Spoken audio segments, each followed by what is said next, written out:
I'm a junior microbiology major here with the Randall Research Scholars Program. This semester, I've been working with Dr. Kumar in the Convergence Center for Biosciences and Medicine, and we've been working on design and evaluation of glucose-responsive gels for on-demand insulin release. So as some of you may know, insulin is primarily used to treat diabetes.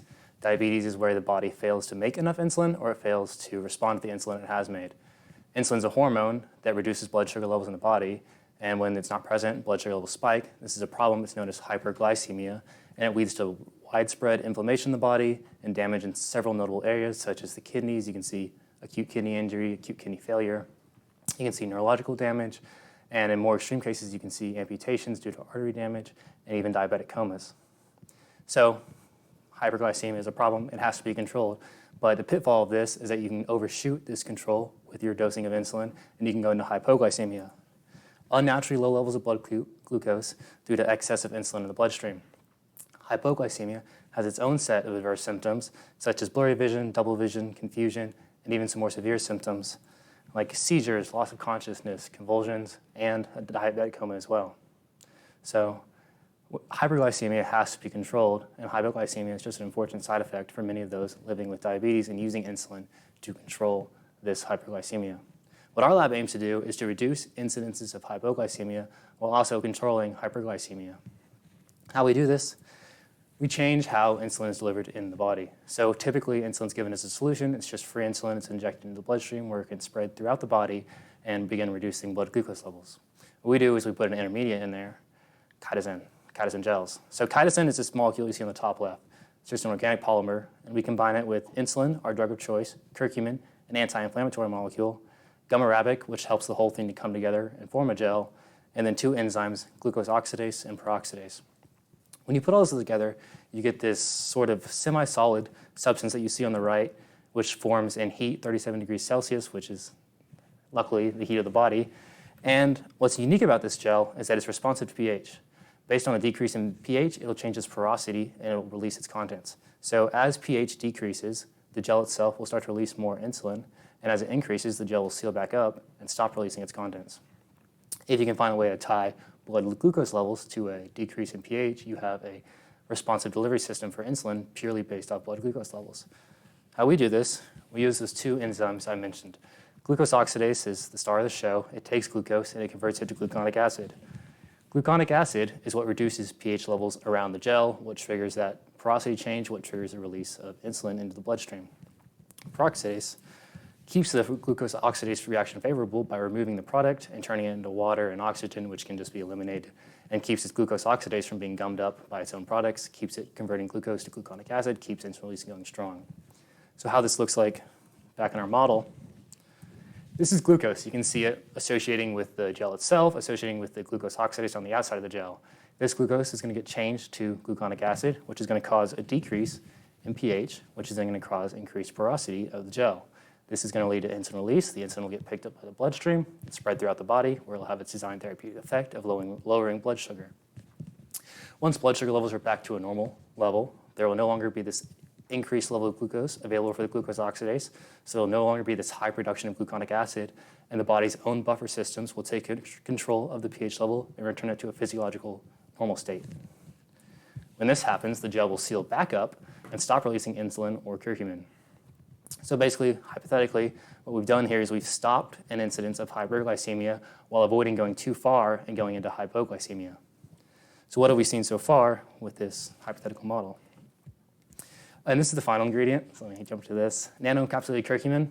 So curcumin is an anti-inflammatory molecule. While insulin serves to reduce blood sugar, curcumin targets all the other side effects of hyperglycemia, so it'll target the inflammatory damage in the kidneys, in the pancreas, the damage to the arteries.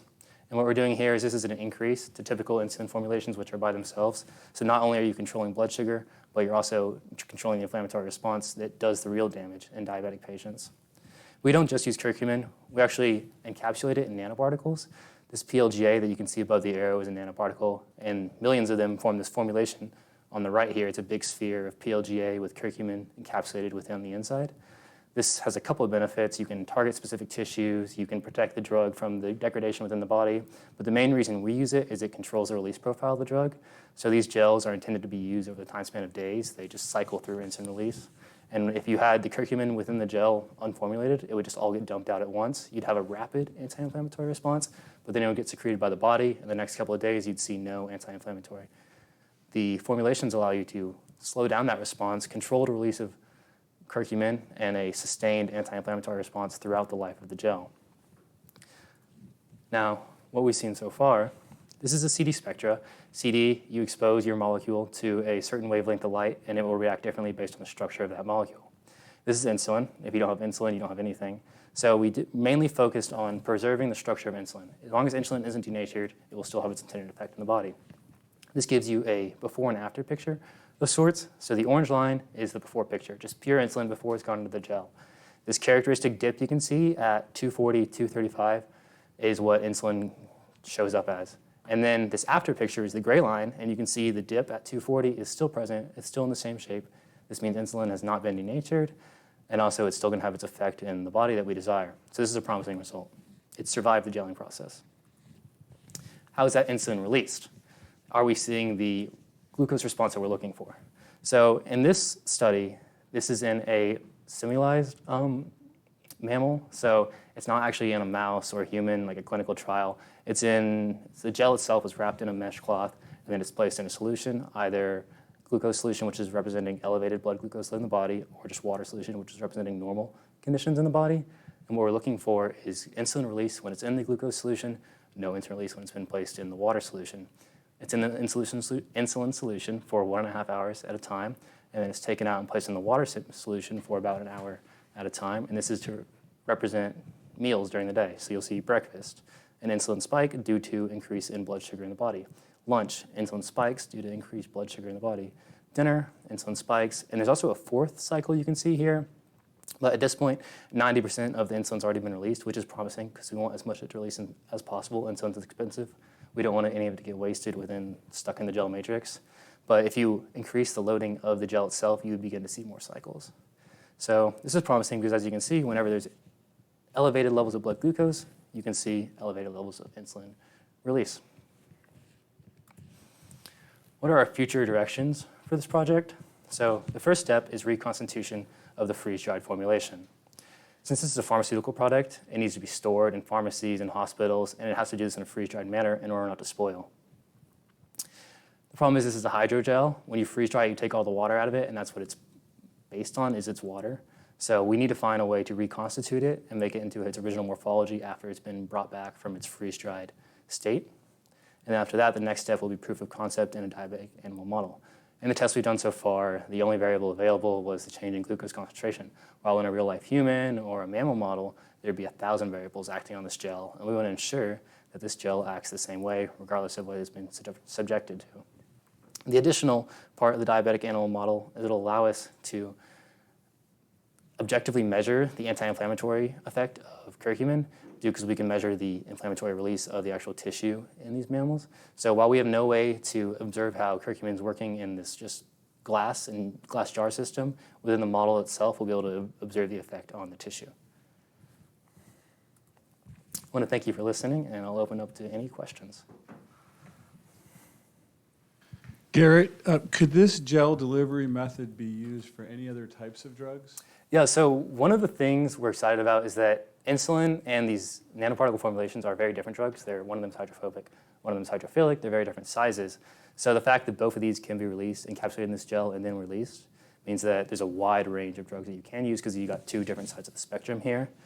The only notable thing is that you're going to have to adjust the enzyme based on the drug you're using, because this enzyme is responsive to glucose. If you want to target a different metabolite in the body for a different drug, you would just change the enzyme so it targets a different metabolite for a different drug release.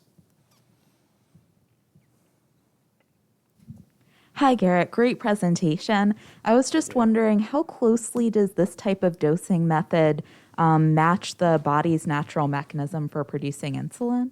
It is a pretty close match. That's why we see the additional benefits over just injecting a big dose of insulin at once. The body will react to its own raised glucose by synthesizing insulin and releasing it into the bloodstream. The only difference is the body does this in multiple phases, while here we only have the one phase. We're going to have the increase in insulin due to increased blood sugar, but as soon as there's no more blood sugar, it's just going to shut itself off. So it's closer, but it's not exact, I would say.